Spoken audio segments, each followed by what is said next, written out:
3월 7일 토요일 매일 성경 묵상을 시작합니다. 오늘 함께 나눌 말씀은 요한복음 11장 17절에서 27절입니다. 요한복음 11장 17절에서 27절의 말씀을 제가 봉독합니다. 예수께서 와서 보시니 나사로가 무덤에 있은지 이미 나으리라.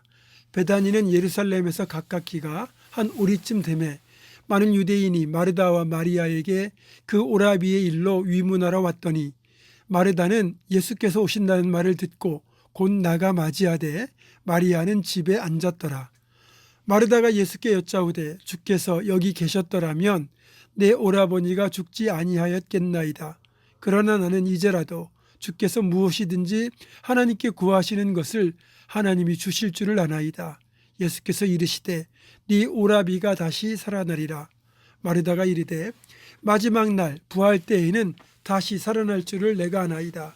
예수께서 이르시되 나는 부활이요 생명이니 나를 믿는 자는 죽어도 살겠고 무릇 살아서 나를 믿는 자는 영원히 죽지 아니하리니 이것을 내가 믿느냐. 이르되 주여 그러하이다. 주는 그리스도시요 세상에 오시는 하나님의 아들이신 줄 내가 믿나이다. 아멘.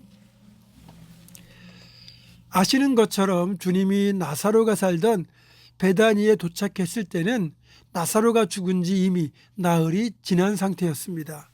어제 말씀드린 것처럼 보통 때 같으면 주님도 서둘러 달려가고 싶었겠지만 이미 나사로가 죽었다는 사실을 알고 계셨고 이 기회에 하나님의 일을 이루려고 의도적으로 나흘이 지나기를 기다리며 계시던 곳에 더 머물렀던 겁니다. 이러한 주님의 마음과 계획을 알지 못하는 마르다는 주님을 만난 자리에서 따지듯이 말하죠. 주님이 여기 계셨더라면 저희 오빠는 죽지 않았을 텐데 왜 이제야 오셨습니까? 마르다의 말을 보면 서운함이 짙게 배어 있죠. 마르다는 주님의 능력을 믿기는 하지만 죽은 사람을 살릴 수 있는 분이라는 것까지는 믿지 못하고 있습니다. 주님을 온전히 알지도 못하고 믿지도 못하는 상태인 거죠. 사실 우리를 포함하여 많은 사람들의 신앙이 지금 이 마르다의 신앙 수준에서 멈추어 있다는 겁니다.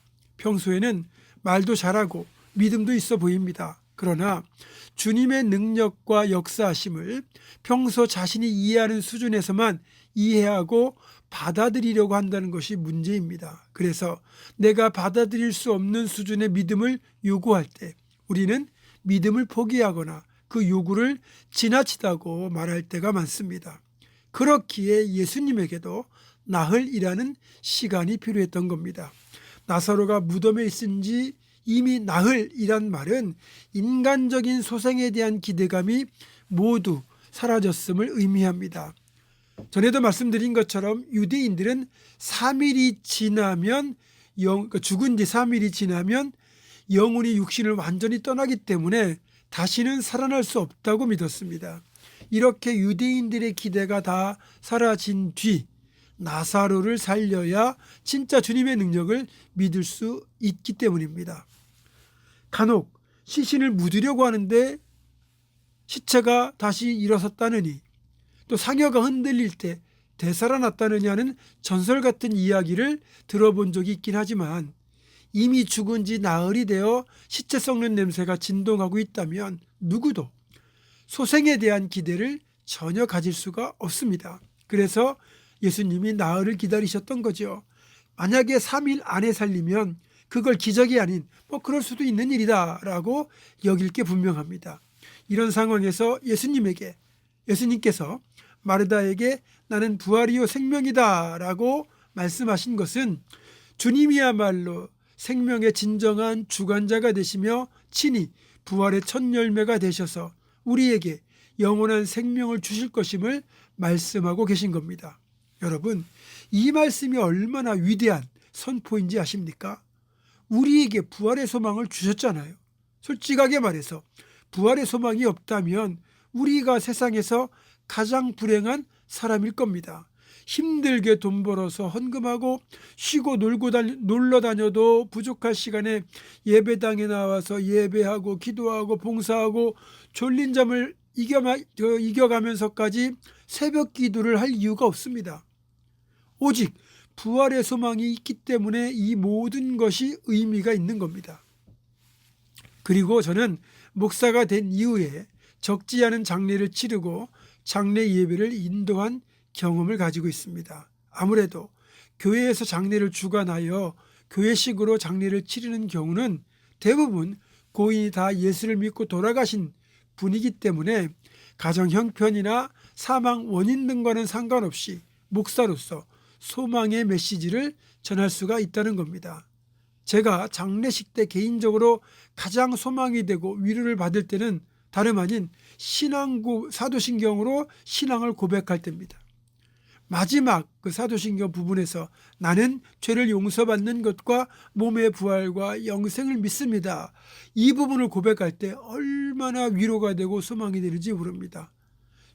지금 장례식장에서 고인이 되신 그분들을 우리가 만날 길이 없는데 그분들이 부활하여 영생을 누리게 될 것이고 우리가 천국에 가면 그분들을 만날 수 있다는 소망이 이 신앙 고백을 통해서 우리가 다시 한번 확인하게 되는 사실이거든요.